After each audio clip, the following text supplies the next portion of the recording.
Thank you for staying with us. You're still watching The Breakfast on Plus TV Africa, and this is the protest update. Nigerians have poured into the streets in major cities across the nation to protest against economic hardship, despite government's last-minute push to prevent the demonstration.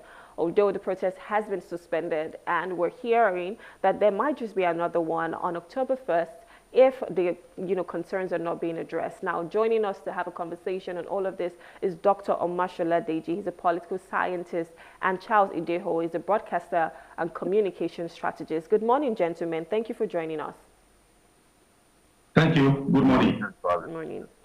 All right, so I'll start with you, Charles. I know that, the protest has happened, a lot has happened. There are, journalists that have even been attacked as well, and people who have also lost their lives in all of this. But I want to hear from you. What has been your take on all of this, on the protests in general? Okay, first, let me say that the protests were avoidable because if the current government had, moved swiftly to assuage the feelings and then the grievances of those who organized the protests, it could have been avoided, as I said. But again, we are here, the protests are here, and then people are already registering their grievances, registering their protests, and then also protesting against what they see to be policies that have no human faces, people not getting the best of life, things getting more expensive every day. You can imagine that I could never have imagined in my life that a time will come in Nigeria where a tuber of yam will be sold for 10,000 naira. I mean, that's where we are, and that's the reality. So I suppose that the government actually didn't handle it well, because all you kept hearing was that we are doing this, we are doing that, we are doing this, we are doing that, we are doing this. So that's how I start. But with what happened, of course, there was a reason why this protest started, and that was just from hunger, because people are saying they cannot afford the basic necessities of life. But with the government's reaction to this, especially with the security forces, what do you think? Do you think that was the right way, especially if people came out to protest peacefully? And you're hearing that people were attacked, lives were lost, and all of that. Do you think the reaction from the government was needed like that, or they should have done better? Okay, well, again, it is a very delicate balancing I'm going to attempt to do this morning.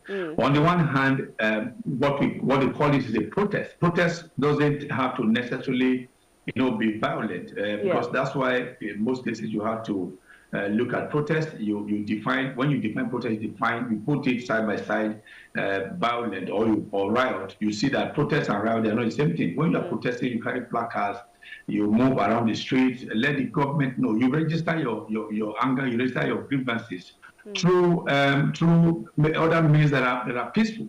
But it's only when you now find people taking advantage of it and are going to destroy properties, both of government and both of individuals, then that's unacceptable at all. Because if you look at the protest of October 2020, the EndSAD protest, I mean, it started very, very well until hoodlums took advantage of that. It started burning government properties. You saw the BRT buses that were raised down, TV station that was raised down, and all that.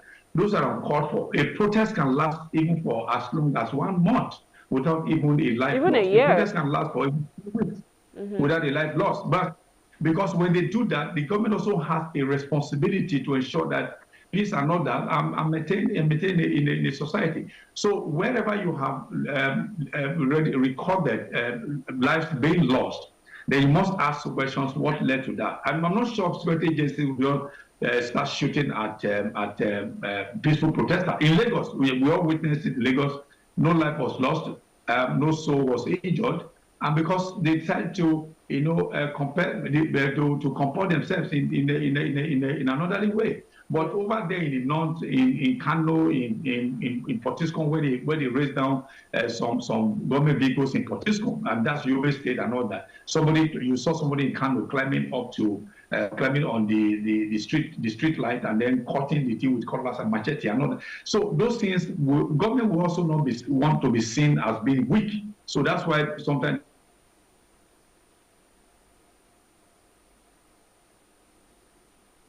Hello, sir.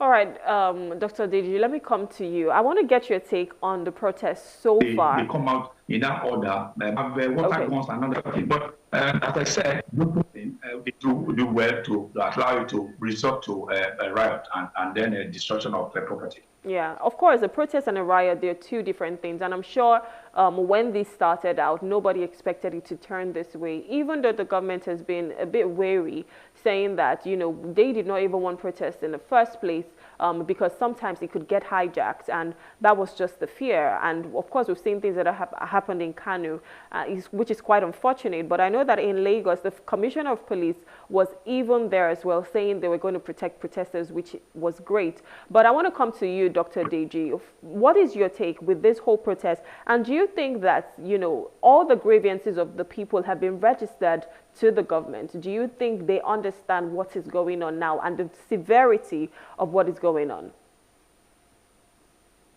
Well, my take on the protest is timely based on the condition that we found ourselves. Because it seems to appear that people around the president have been shielding him from the reality and goings on in the society.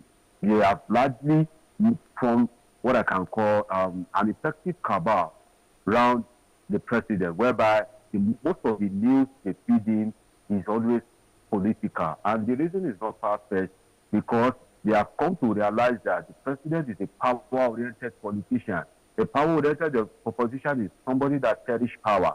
Give him power, he wants more power. Give him more power, he still wants more power. So that is why when people are protesting, people will go to the president and say, oh, they are protesting because people that lost the election are not, have not yet get over that law. So they want to try and remove you from office. And what do you expect from a power-oriented politician? We definitely believe that, oh, it's true, they want to remove me from office. But the reality are so very clear. Like Charles said, who would ever think that a time will come in this country whereby you can buy a tuber of yam for 10,000 naira, and every blessed day the price of goods and services keeps skyrocketing to the extent that it seems as if, that is just our fate in Nigeria, that's how things will be going. So the voice of the protesters at this point in time is a voice of reasoning, it's a voice of checkmating, it's a voice of check and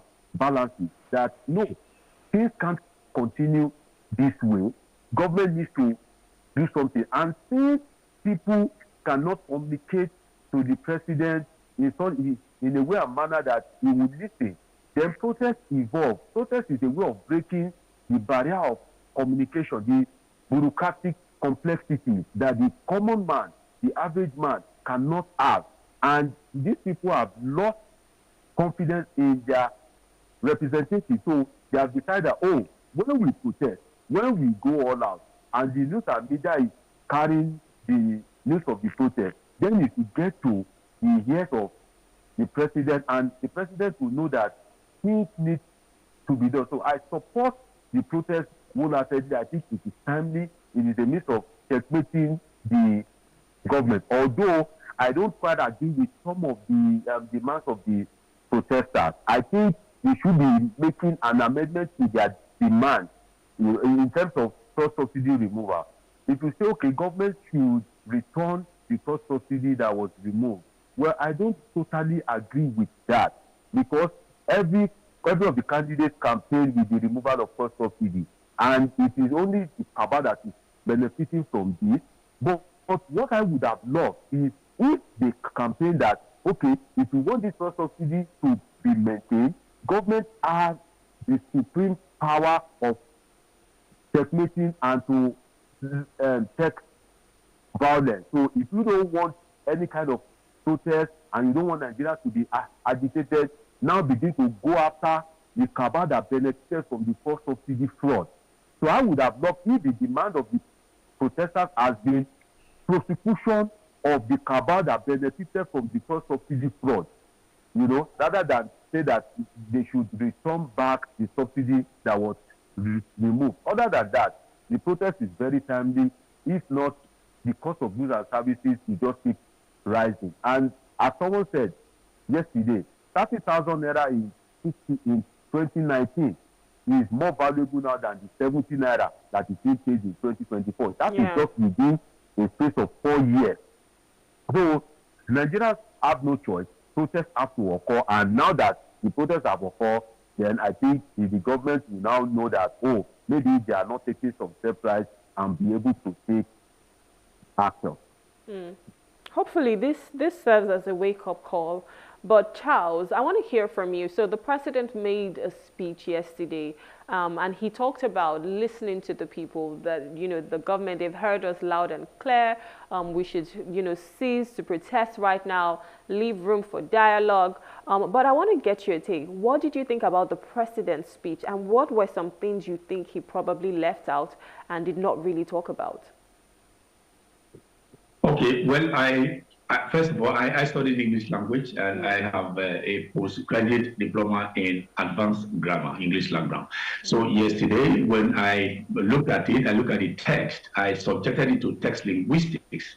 And you see, what I was able to look at is that I saw a president who started well. From, I think it was about 38 paragraph speech. In the first 11 paragraph, he tried to worm his way into the heart of Nigeria, which was very good. But again, after that, he sounded very boastful, talking about what they have done, how they have spent so much amount of money doing it. But you see, it's good for you to tell us what, just like Dr. Deji said, he said that there are people who may be telling the president that they want to sit him. And if you have a power-hungry president, you will always fall for that trick and want to do everything in order to retain his power over there. So it is only when he delved into that, but I think it's paragraph 2930, if I recall, where he mentioned what they have done in terms of agricultural policy that will ease, that will bring about, that will address the food insecurity. He talked about fertilizer being given to farmers. We talk about the importation of this farm implement, including tractors from Brazil, from Belarus, and all that. These are good news. They're actually good policies, But again, how do you, if fall short of my own expectation, just like Professor Wolisoga said, question I'm going to ask is that if you do all those things, you bring all the agricultural policy, you are giving fertilizer to farmers. Farmers who give fertilizer to, they have no access to their farm, because when they get in there, the herdsmen are waiting for them to either take their lives or even do harm, even do bodily harm or whatever to them. So if on the one hand you are doing all these things, then you are not clearing the forest and all that of those criminals, then it's a no-brainer at all. But if the president has said specifically that, well, as we are doing this, as we are pushing all those things in order to address food insecurity, I'm going to be asking the GOCs of all the, wherever you have all these military formations, to move into the forest and clear the forest of all these criminal elements and all, so that farmers will have access to these farmlands, so that they can begin to, we are approaching it, this planting season, we are approaching the harvest season, so that the next planting season will begin to see what farmers can do, and once we get to the harvest season, we now begin to see the fruit of this labor. But it is said so. You are giving farmers, they can't go to the farm to plant and all that. So I always say so. Some of us who are trained speech writers, when you are writing a speech, either you are making a public speech or so, you must be very careful not to be ambiguous, not to sound ambiguous. You must be clearly, you must state somebody say clearly. Don't use generalized statements, to address. You say, okay, we are doing something. You have to be very specific, and being very specific will let people know exactly what you are doing, or in point A, point B, point C, point D. He didn't do that. Okay, so the issue of fuel scarcity, the issue of the tariff hike, he didn't mention all those things. So he just generalized. It's a generalized statement as far as I'm concerned, and generalized statement in most cases doesn't work to assuage the feelings of the people. The grievances are still there, and even though he has tried to encapsulate whatever he's doing in his generalized statement that is captured in the 38 page 38 paragraph speech, for me, it fell short of my personal expectation, because it generalized rather than being specific.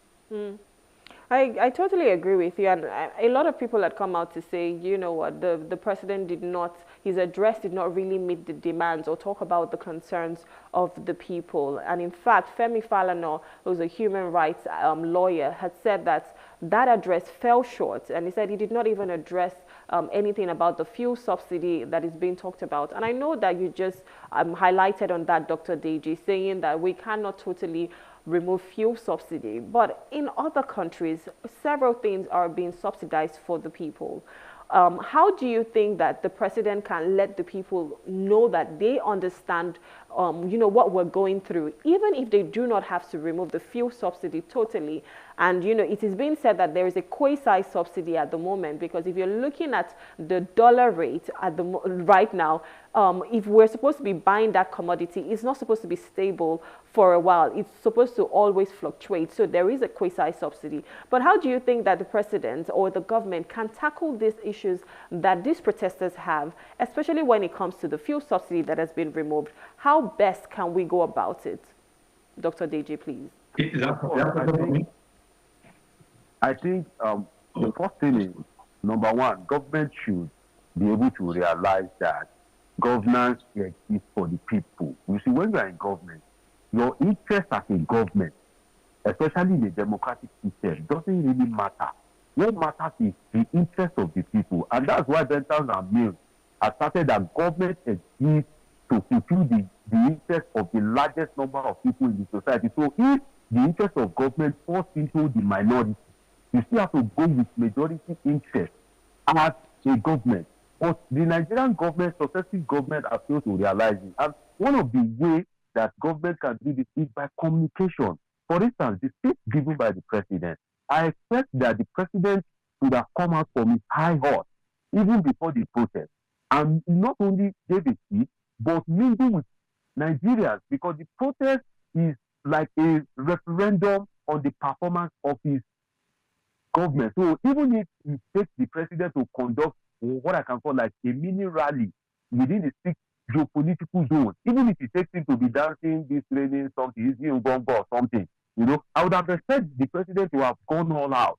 But he sat on his high horse, not until things went out of hand. And I think people in the presidency allowed that protest because they think they've got all areas covered. They think, did they touch the necessary groups and people that are relevant to be able to curb the protest? But you can't curb a protest that is organic when people are angry and are hungry. And I think that in this moment of time in our country, that Nigerians, in this kind of country that we have enormous mineral resources, can still be talking of hunger.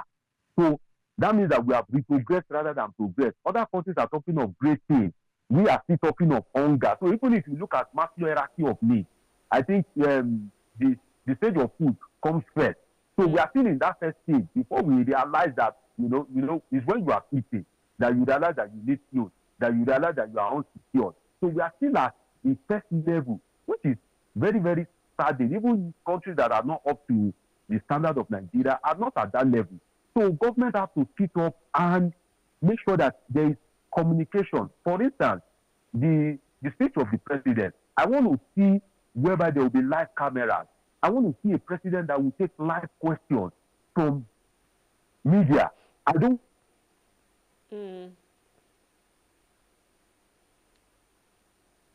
Hello, Dr. Deji.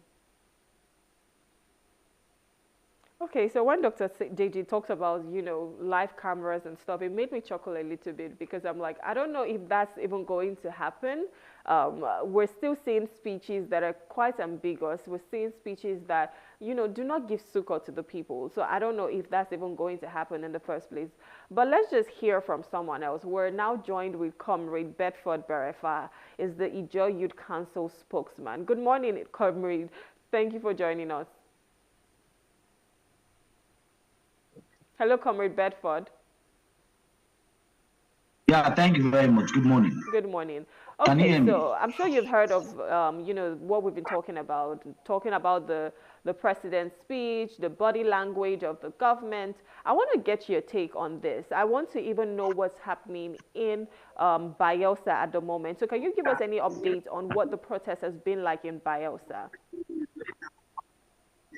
All right, the protest in Bayelsa, Bayelsans came out in mass, against the order of the governor, Comrade Tinubu, then kicked against the protests, but the Bayelsans came out in mass. I joined them, but norms and jack process, and even 2 persons were killed in the process, allegedly killed in the process of the protest. But as it stands in Bayelsa, Bayelsa is quite calm, it's quite peaceful as a result of the violence. You know, in the Niger Delta, we have seen violence, and we don't want violence any longer in our territories. So that first day, after that first day, the protest has been very, very quiet, low key, only more in the houses and don't come out to protest. But we have made our stance clear. The IYC joined the protest. We are another medium. We did a press release. We joined the first big protest, and we stated our point and our agenda, the reasons we needed to also join the protest. Beyond hunger, the problem that we are faced with in Nigeria is a policy issue, you know, and the president's speech. Anyways, give it to him. He has his ways with words. Anyways, but to our own analysis and analogy, it has not necessarily answered the begging questions of hunger, the begging questions of fuel subsidy replacement, the begging question of refinery rejuvenating. Our refineries are moribund. It's only politics, and 99% complete and all of that. That is the issue that has brought us to this point, or to our knees begging, where Nigerians are stretched to the elastic limit and are saying, no, we are rebounding to ensure that the country works. That's every prayer of every Nigerian, even the presidency. But obviously, from what we have seen, the presidency as lack is believed. Let me not use a sad words. It's necessarily running out of ideas on how to make Nigeria work. And those people surrounding Mr. President, of course, you can obviously see that they are after their stomach and not necessarily the collective progress of our nation. That is what we have seen so far. But the protest is continuing in other parts like the RIC. RIC is not only in Bayelsa, we are in Delta, we are in all the Niger Delta states. Bayelsa is still continuing, Rivers State, the protest also continues, still continuing, the protest is still ongoing, and every other state. But Bayelsa is quite peculiar for now. The first group of the protest, but the governor reached out all the coordinators of the protesting coordinators, and there was a live broadcast where he also expressed his opinion and shared ideas and said, he's going to make work. Where we are watching and hoping, those are rhetorics that we have heard over the years. Our desire is let Nigeria work. That's our desire. Let policy issues be put in place. Because the government has everything that is needed to make Nigeria work. We have all the infrastructure. We have, food security? Food insecurity did not just start now. Food insecurity started when Boko Haram and NSM started, destroying farmlands and all of that. This is the aftermath. What we're experiencing is the aftermath of such an invasion without, nipping it to the bud by the government. And that is what we are faced with. We are faced with food insecurity. We are faced with, transportation issues. We are faced with, life is becoming difficult. It's over 40%. Everything is just on the rise, according to the my Port Harcourt brother. His problem is that fufu is reducing by the day. The cost of living is high. That is the problem. The government should address the issues, bits of the issues, and not necessarily dancing, around and to, I want to confirm.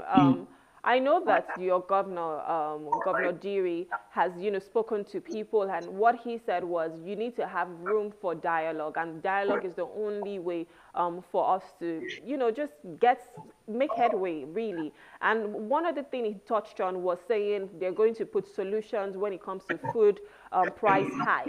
Now, with all of that and the promises that he has made to the people of Bayelsa, that's just Bayelsa now as one state, are people still going out to protest regardless, saying, we're not going to believe whatever you're saying, and they want to continue the protest, or the protest is being suspended right now? And do you even believe him? Do you think something is going to be done with the promises he has made?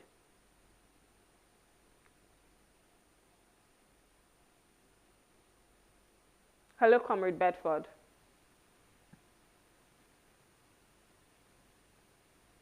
Hello. I think we just lost Comrade Bedford's audio, but I would like to come back to you, Charles. So with what has happened and the body language of the president now, what is the way forward? How do you think we can move forward from all of this where we do not have to protest? Can you hear me? Hello, Charles. Me? For now, Okay. Comrade Bedford, can you hear me? Okay, so I was asking, are people still going out to protest regardless of what the governor has said, the governor of Bayelsa, regardless of what he has said?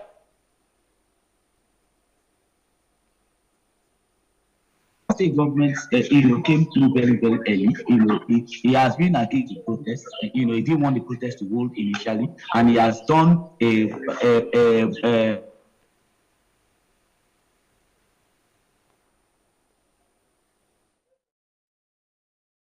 We're having issues with Comrade Bedford's audio, but let me just come to you, Charles, now. Like I was asking earlier, what is the way forward? How can we move forward towards a better Nigeria? I know that a lot of people do not even want the protest in the first place, because if we had a nation, that had systems in place, systems that work, we would not even have to come out to protest. But what is the way forward now? What do you think the government can do better to avoid this protest? Because you rightly said that it could have been avoided in the first place. But here we are now. We've seen what the protest has done. We've seen people lose their lives. We've seen, properties being destroyed. We've seen all of these things that have happened. How can we move forward, and what can the government do better to ensure that we do not come back here or even worse? Is that when you have a leader, I mean, in leadership, there are two schools in leadership. Two schools actually bet leaders. There is the school of politics and the school of power. So you now look at, and in school of politics, you have leaders who are trained to look at how to govern, how to put the right people in place, how to ensure that policies are just towards, assuring the things of the people, and also trying to get the people to get them out of poverty if possible. Then that's the school of politics. And then they also look at the sort of people who they think that can help to drive these policies to meet the needs of the people. That's the school of politics. But the school of power, you have people who like to get to power at all costs. Once they get in there, they look for people who will continue to put them there to sustain their power base, and people who also look at if there are any oppositions, they ensure that there are no opposition against their leadership at all. So when you look at these two schools I have mentioned, it now depends on which one you think that this president belongs to, whether it's a student of politics or a student of power. But that remains to be seen. The thing that, back to your question about what you think needs to be done, is that when you get to advanced leadership, advanced economies where they have people who are put in power, who are graduates of school of politics, what they do is to, from time to time, access the cabinet, access those who they are put in place. Is it the Ministry of Agriculture? If there's a problem with the food security, then they look at what they are doing in that ministry. If the minister who is planning over the affairs of the minister, well, what they do is to find a way to either ask him to shape up, either ask him to shape up or shape out. They look at even the history, they look at all these ministries. So what is the person we have now, we really look at his cabinet and see those ministers that are misfit, so that he can inject into the system those things that can help his intentions, those things that can drive his policies that will benefit the people, not just having people who are going to be singing his praises to him, just like Dr. Deji said earlier. He looked for people who will tell him that people want to kick him out of power. So because he needs to be a graduate of the school of power, then he will listen to those who are telling him that they want to kick him out of power. But a leading president, a dynamic leader will look for people who will do the job for him, because it's a collective thing.